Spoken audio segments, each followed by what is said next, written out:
Hey everybody, welcome back to Believin' in Bloopin'. I just wanted to do a quick follow-up to my last video where I talked about reconstructing the nonlinear circuits difference rectifier and show off this little thing that I put together on my DIY board. It's super simple. Basically, a core part of that is the rectification patch that I've demoed now in 2 different videos using my select to and compare to. So at this point, I don't think I need to really rehash what rectification is, but I did put together this passive half-wave rectifier here on my DIY board that I built a couple months ago.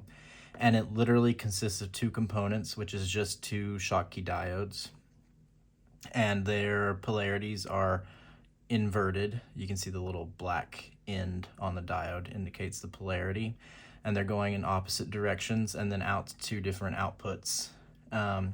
So you can see over here on the scope, I have this orange waveform is just a simple sine wave that's coming from my Doepfer A110-4 sine wave oscillator.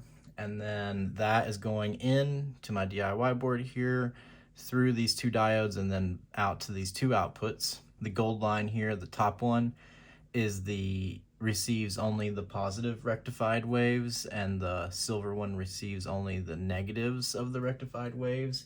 And we can see that here on my second scope. The purple, we see the positive of the sine wave, but then when it dips below 0, the purple line stays at 0. And then similar for the negatives of the wave, we see the negative of the sine wave here, but when it hits 0, the red line stays at 0, so we're only seeing 0 and below on the negative. So basically these 2 diodes right here make up that entire rectifier patch to give us 2 separate outputs, the positives and the negatives. I'm probably gonna actually build this up into my first little DIY module, since I do use the rectifiers pretty often in my feedback patching, and I think it'll be pretty neat to have a little 2 HP module of my own to do it, so I don't have to patch it up all the time.